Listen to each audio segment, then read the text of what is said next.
Now then.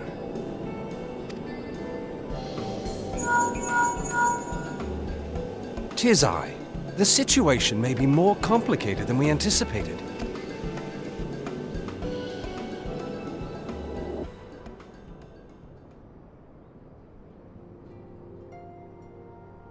Indeed, I shall remain watchful. Ere thou goest, another matter requireth thine attention. A young maiden, full eager to... Wherefore inquirest thou of her fairness? Very well. Be she damsel or devil, I shall direct her steps to Revenant's toll. Save thine insinuations for one given to such impropriety. Thou shalt not find me amenable.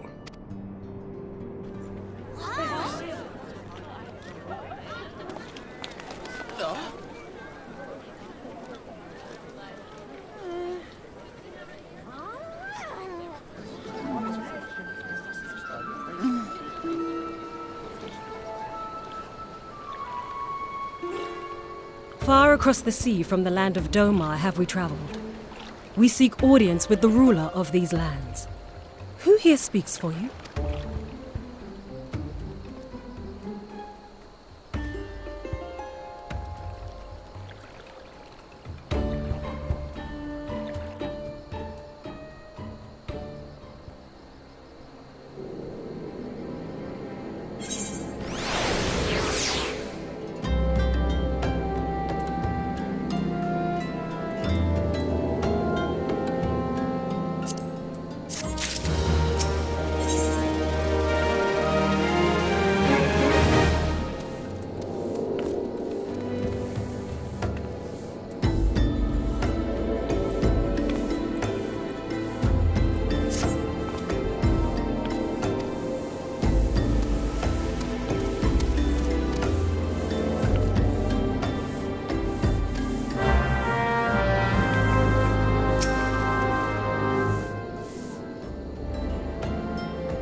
We have traveled some several thousand miles across the sea from the nation of Doma, in hopes that we might find sanctuary in these lands.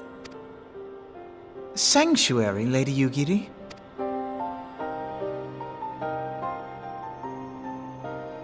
Aye. Lying within Othard, Doma was under the dominion of the Garlean Empire, as I'm sure you are aware. When the War of Succession broke out in Garlemald, we espied an opportunity to free ourselves from the yoke of imperial oppression and took up arms. Only to be crushed. And so I gathered what few Domans escaped the reckoning and guided them hither to your shores. A war of succession? Then the Emperor... Forgive me. You said that Doma was under Imperial rule, did you not? Doma is gone. Razed to the ground as an example to the other provinces. 12 have mercy. And your people? On a ship anchored in Vesper Bay, flying borrowed colors. Many were complicit in the rebellion, or akin to those who were. They will not come ashore until I send word that it is safe to do so. I sought an audience with your rulers, but was summarily refused. The lords of Ul'dah are not wont to entertain foreign refugees without suitable encouragement.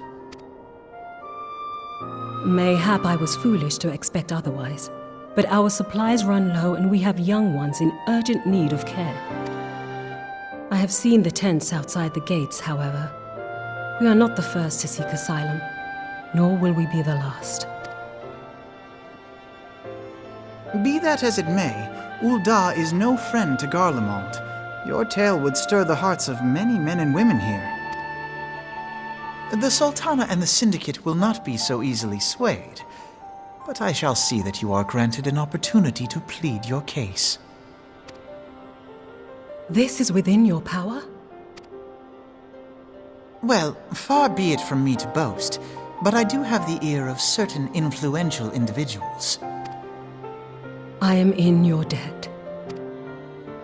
Lady Yugiri, forgive me for observing, but your choice of attire seems like to evoke feelings of mistrust.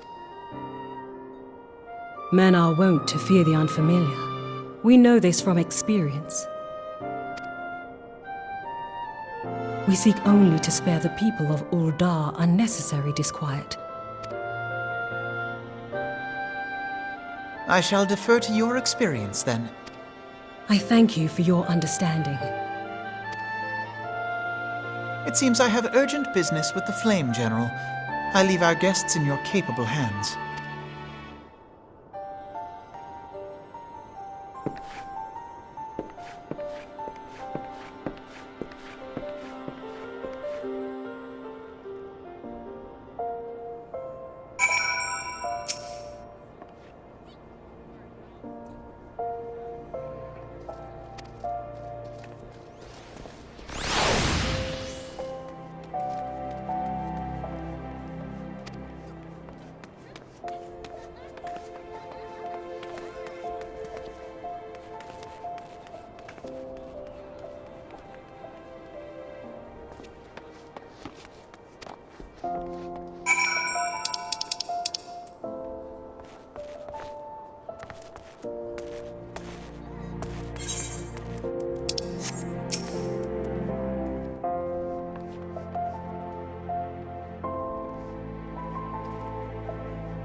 I, Yugiri of Domar, am honored to meet you at last, Your Grace.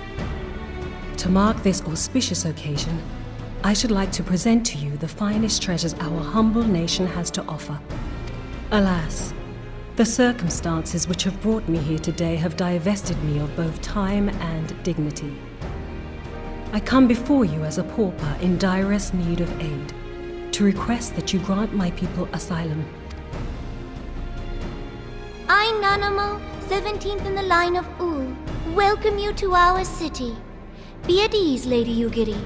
Although I myself have heard the tale of your misfortune, I would ask that you recount it once more for the benefit of the others here present. As you wish, Your Grace. For many years, my nation, Domar, suffered under the yoke of imperial rule, and my people yearned to be free.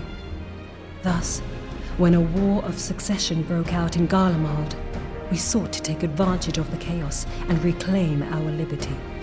Alas, our enemy proved less preoccupied than we had hoped, and our rebellion was put down in the most brutal fashion. Those who survived, how many do they number? More than 200 souls huddle within the cramped confines of our own galleon's hold. Yet this figure accounts for but one of a number of ships which escaped the purge. It is my hope that you will allow us all to dwell within your walls. Should that prove unfeasible, however, I humbly ask that you accept as many of my people as your resources allow. Pray understand, we do not beg a boon, but propose instead an arrangement. We would serve as soldiers or tradesmen until our debt is repaid. What are the Syndicate's opinions on this matter? I, for one, think it's a marvelous idea. Lady Yugiri and her people strike me as an industrious lot, and there are parts of the city which have yet to be fully restored. If they are willing to work, I see no reason not to let them. The head of the Mirage Trust is not known for his generosity. He sees profit in this. I agree. That said, these are foreign refugees. To admit them would require a formal resolution. Shall we call a vote?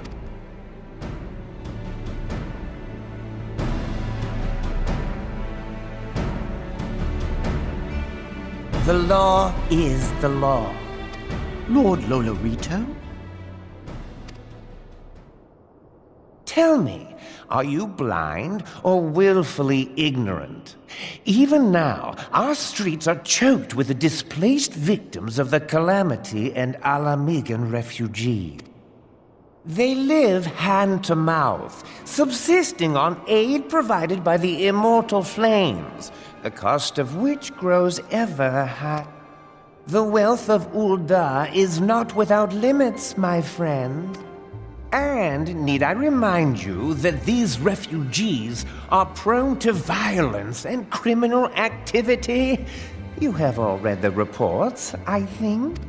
Without homes or employment, it is only a matter of time before men grow desperate and take that which they imagine has been unjustly denied them. Yet, knowing this, you would have us swell their ranks. Mayhap you think the brass blades and the flames are not hard-pressed enough? Some say the chairman of the East Aldenard Trading Company passes Gil thrice daily.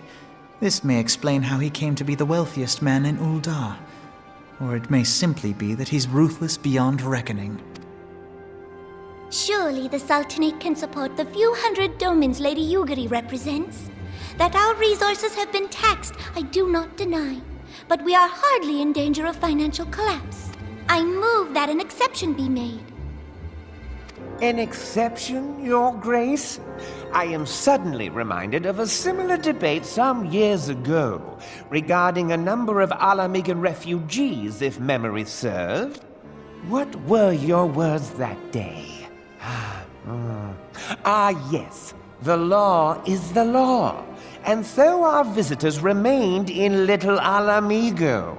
Mayhap our wise and benevolent Sultana would be so good as to enlighten us as to which other of our laws should not be upheld. Mind your tongue, Lolorito.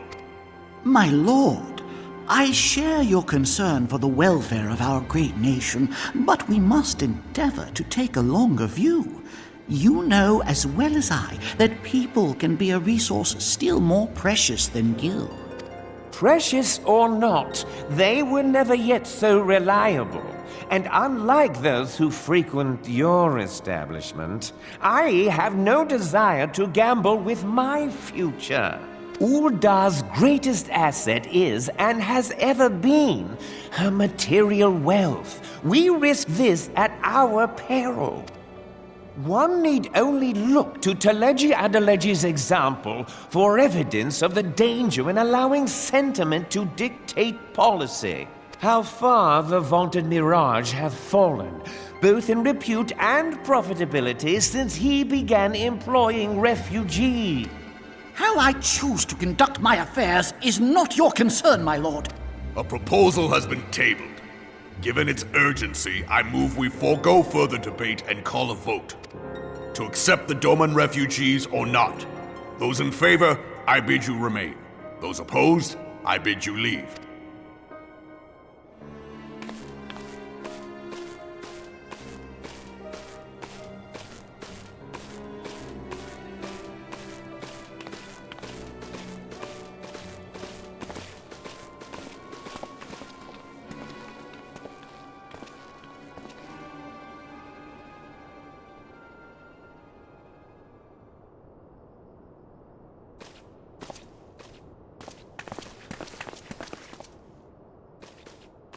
Would that it were within my power to welcome you and your people, Lady Yugiri. As you have observed, however, my authority in such matters is regrettably limited. Without the consent of the Syndicate, I cannot act. I understand, Your Grace. And I appreciate all that you have done on our behalf. The nerve of the man! If that bastard had not forsaken the eastern trade route, Little Alamigo would now be thriving. Oh, that you should have traveled so far under such dire circumstances, only to be refused in this manner is utterly unconscionable. Pray, accept my sincerest apologies.